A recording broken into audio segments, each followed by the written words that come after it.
तो ईरान की मिसाइलों ने जबरदस्त तरीके से इसराइल में तबाही मचा रखी है। इस वक्त इसराइल में ये हालात है कि लोग भागते दिखाई दे रहे हैं। जैसे ही सायरन की आवाज बजती है, लोग भागते नजर आ रहे हैं। नमस्कार, मैं हूं नीलू और आज आपको 2-3 खबरें जो ईरान की मिसाइलों ने तेल अवीव हो या फिर उसके बाकी शहर हो या डिमोना साइट के आसपास के जो इलाके हों उस पर किस तरह से कहर बरपाया, किस तरह से वहां पर आग के गोले और शोले दिखाई दे रहे हैं और साथ ही साथ जो बिल्डिंगें हैं वो जमींदोज हो गई है। 100 से ज्यादा लोग घायल हो गए हैं। इस बारे में जानकारी देते हैं। तो कल रात की बात की जाए तो कल बताया जा रहा है कि बेन गुरियन एयरपोर्ट पर ईरानी ड्रोन का हमला देखने को मिला है। उससे पहले ये खबर आपको विस्तार से बताए, उससे पहले आपको बता दें कि ईरान ने एक वीडियो जारी किया जिसमें उसके अब तक इस तरह का वीडियो पहले कभी भी ईरान ने जारी नहीं किया। वो मिसाइलों की शक्ति परीक्षण की जो वीडियो थे वो जरूर लोगों को दिखाता था या फिर दुनिया के सामने रखता था, लेकिन इस बार उसने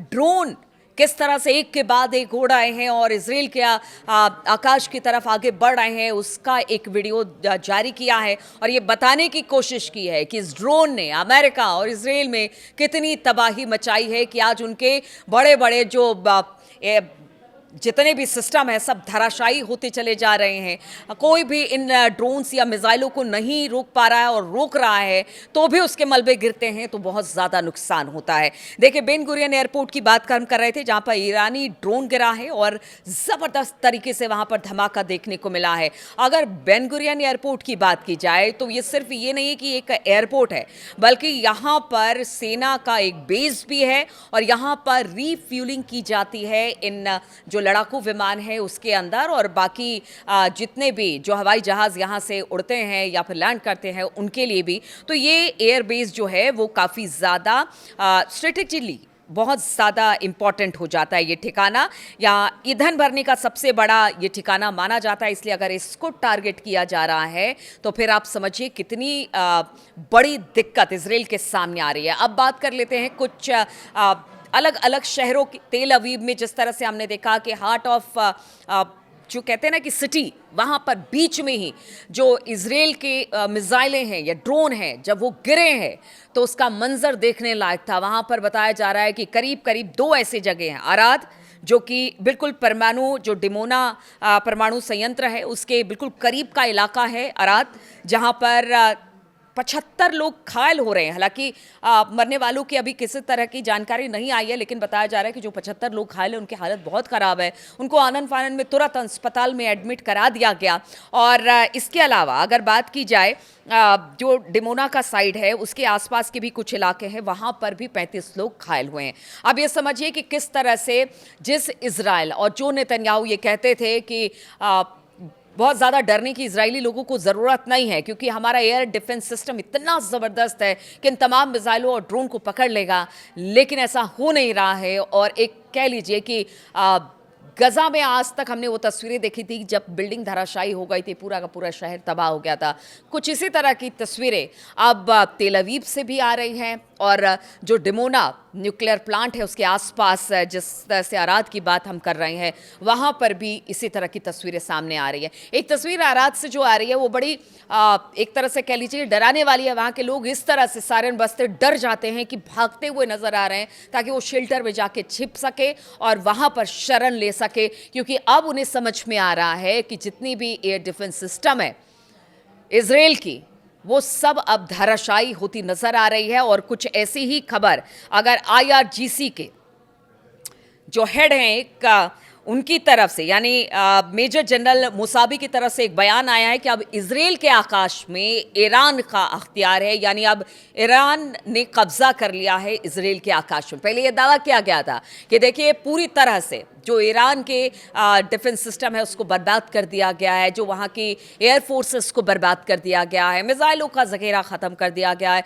ड्रोन को मार गिराया जा रहा है। लेकिन अब अगर जनरल मुसाबी की बात की जाए तो उन्होंने कहा है कि इसराइल के आकाश में अब हमारा वर्चस्व है, हम जब चाहे जहां चाहे ड्रोन हो या फिर जितने मिसाइलें हों उससे हमला कर सकते हैं। और देखिए अब तो मिसाइल ऐसे ऐसे छोड़े जा रहे हैं जिससे F-35 भी गिर रहे हैं। और आप समझिए कि कल अगर बात की जाए जिस तरह से एक मिसाइल छोड़ी गई और एयर डिफेंस सिस्टम इसराइल का और ईरान की जब मिसाइलें टकराई हैं तो वो नीला धुआं और वो जो कहते हैं ना कि ये स्पेस में वो सारी चीज़ें जो देखने को मिली है उससे ज़रूर अब इस बात की चिंता सताने लग गई है कि ये युद्ध कहाँ जाएगा। क्या ईरान के पास कुछ ऐसी मिसाइलें अभी बाकी है जिसको छोड़ने के बाद या जिसको अगर लॉन्च किया जाता है तो फिर उससे कितना नुकसान होगा, अब इस बात की भी चिंता सताने लगी है। अब एक ड्रोन की बात आपसे करते हैं। अराश 2 बताया जा रहा है, जो अराश 2 ड्रोन है वो इस वक्त इसराइल के लिए संकट का सबब बना हुआ है। देखिए, अराश 2 की बात की जाए बहुत कम कीमत में इसे तैयार किया गया है, लेकिन जो मतलब एयर डिफेंस सिस्टम है उसको भी चकमा देकर गिरने में ये कामयाब रहता है और ये अब एक तरह से कह लीजिए जलजला लेकर आ रहा है इसराइल के लिए और उसके बाकी ठिकानों के लिए। तो अराश 2 की चर्चा बहुत ज़्यादा हो रही है कि वो पूरी तरह से जो इनके एक तरह से कह लीजिए कि ये जो है कामिकाज़े ड्रोन है और ये अपने साथ बताया जाता है कि 150 किलोग्राम का विनाशकारी वॉरहेड लेकर चलता है, जहां गिरता है वहां तबाही मचा देता है। तो अराश 2, अब आप समझिए कि अराश 2 का नाम भी बहुत ज़्यादा सामने आ रहा है। अब इस ड्रोन से हमला किया जा रहा है और इनके महंगे महंगे जो एयर डिफेंस सिस्टम है उनको भी चकमा देने में कामयाब रहा है। इसीलिए पीछे कुछ दिनों में हमने देखा कि इतने सटीक तरीके से ईरान हमला कर रहा है और ईरान का तो कहना है कि हमारे पास तो ऐसी ऐसी मिसाइलें और ड्रोन अभी बाकी है जिसका कि हमने दिखाया भी नहीं है कि वो क्या कुछ कर सकती है। अब कुछ लोग हैं, कुछ एक्सपर्ट मान रहे हैं कि देखिए फेज 1, फेज 2, फेज 3 यानी 3 चरणों में तीसरा चरण आने वाला है। फेज 1, फेज 2 की अब हम बात कर लेते हैं कि किस तरह से ये युद्ध आगे बढ़ रहा है। तो अमेरिका और इजराइल ने जिस तरह से ईरान पर हमला किया और जंग की शुरुआत की, उस जंग में बढ़त तो अमेरिका इजराइल को मिली और इस हमले ने ईरान के supreme leader ayatollah Ali Khamenei मारे गए। ईरान के कई सैन्य नेताओं को मारने की अमेरिका इजराइल की कामयाबी मिली। यानी ये फेज 1 की हम बात कर रहे हैं, जिसको लेकर अब जो वॉर एक्सपर्ट है, डिफेंस एक्सपर्ट है, वो भी इस बात को कह रहे हैं कि अब ये जो लड़ाई है वो तीसरे दौर में या फेज 3 में पहुंच गई है। इस दौरान पहले फेज की बात की जाए तो ईरान में बड़े पैमाने पर सैन्य बुनियादी ढांचे को तबाह किया गया अमेरिका और इजराइल की तरफ से, लेकिन फेज 2 आते आते लड़ाई में ईरान ने इन दोनों को हरा दिया।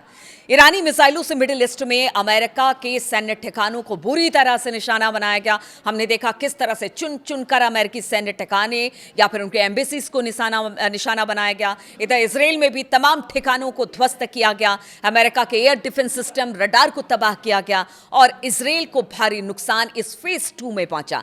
ईरान ने हॉर्मुज स्ट्रेट को बंद करके डोनाल्ड ट्रंप को युद्ध से बाहर भागने पर मजबूर कर दिया।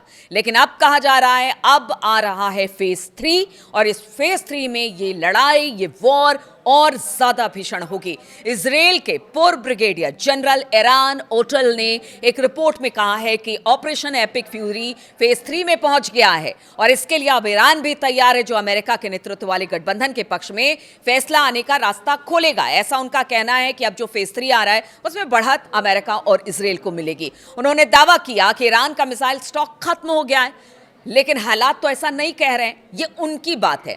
और उन्होंने कहा कि इस्लामिक शासन अब अस्तित्व के संकट का इस वक्त सामना कर रहा है। उन्होंने दावा किया कि फेज 3 में अमेरिका पूरी ताकत के साथ युद्ध लड़ने वाला है और ये निर्णायक लड़ाई होगी। उन्होंने ये भी दावा किया कि इस्लामिक शासन के नेतृत्व का शुरुआती तौर पर सफाया किए जाने और रक्षा बुनियादी ढांचे को सुनियोजित ढंग से नष्ट किए जाने के बाद ईरान की सैन्य प्रभावशीलता तेजी से गिर गई है। लेकिन जिस तरह के हमले पीछे कुछ दिनों में हमने देखा कि ईरान ने किए हैं, उससे तो यही लगता है कि अभी ये लंबी लड़ाई के प्लान में है और एक एक कर अपने पत्ते ईरान खोल रहा है। ऐसे में तीसरे फेज में किसको बढ़त मिलेगी? दावा तो दोनों तरीके से हो रहा है, लेकिन किसे बढ़त मिलेगी वो देखने वाली बात होगी। इधर ईरान मिसाइल की बात की जाए तो जो एक्सपर्ट हैं उनका कहना है कि भंडार खत्म हो रहा है और उन्होंने दावा किया है कि युद्ध के शुरुआती हफ्तों में अंधाधुन हमले करने के कारण ईरान के घातक बैलिस्टिक मिसाइल और ड्रोन का स्टॉक लगभग खत्म हो गया है। अब ईरान के हमलों की तीव्रता पहले के मुकाबले 90% तक कम हो गई है, ऐसा उनका मानना है। लेकिन पीछे 2 दिन में शनिवार और रविवार को हमने देखा कि किस तरह का हमला तेल अवीव से से लेकर चाहे वो बेन गुरियन एयरपोर्ट हो या फिर जो डेमोना का साइट हो, उस पूरे इलाके में जिस तरह के हमले हुए हैं, उससे तो ऐसा नहीं लगता कि ईरान की मिसाइल क्षमता कम हुई है। और ईरान ये दावा कर रहा है कि वो लगातार इसे लेकर मिसाइल अब भी बना रहा है, ड्रोन अब भी बना रहा है, और उसकी पूरी कोशिश है कि वो इसी तरह से काम करेगा और अमेरिका और इजराइल को धूल चटाएगा। तो अमेरिका फेज 3 शुरू करने जा रहा है। अब ये युद्ध काफी ज्यादा विनाशक हो गया है। इजराइल भी ईरानी मिसाइलों को रोकने में नाकाम रहा है और शनिवार रविवार को तो इसी तरह से देखने को मिला। हमने देखा कि किस तरह की ईरान की मिसाइलें अब अंधाधुंध तरीके से गिर रही हैं, यानी कि जितने भी एयर डिफेंस सिस्टम थे वो सब इस वक्त धाराशायी दिखाई दे रहे हैं। अमेरिका का फेज 3, इसे कौन जीतेगा? जिसको फेज 3 कहा है अमेरिका ने, क्या ये ईरान जीतेगा या फिर अमेरिका जीतेगा? अब सवाल इसी पर उठ रहे हैं कि इस फेज 3 की लड़ाई कितनी भीषण और कितनी खतरनाक होगी, क्योंकि दोनों तरीके से, दोनों तरफ से अब आर पार की लड़ाई के मूड में है। इधर ट्रंप का कहना है कि अब बहुत जल्द इस लड़ाई को खत्म किया जाएगा। वहीं पर अगर ईरान की बात की जाए तो उन्होंने कहा कि हमने तो अपने सारे पत्ते खोले भी नहीं है, अभी तो बहुत सारी ड्रोन और मिसाइलें बाकी है। और चौंकाने वाली है, जब इजराइल और अमेरिका के को उनके जंगी जहाज़ों को और बाकी चीज़ों को जब तबाह करेंगे तब पता चलेगा कि ईरान के साथ युद्ध कर वो उन्होंने कितना बड़ा खतरा मोल लिया है। अब देखना होगा, जिस फेज 3 की बात हो रही है वो फेज 3 आखिर जीतेगा कौन? आप भी बताइए कि इस फेज 3 की लड़ाई कहां जाएगी, कौन जीतेगा, कौन शह और मात के पोजीशन में रहेगा? इंतजार रहेगा आपके कमेंट्स का। बहुत बहुत शुक्रिया मेरे साथ इस वीडियो में शामिल होने के लिए।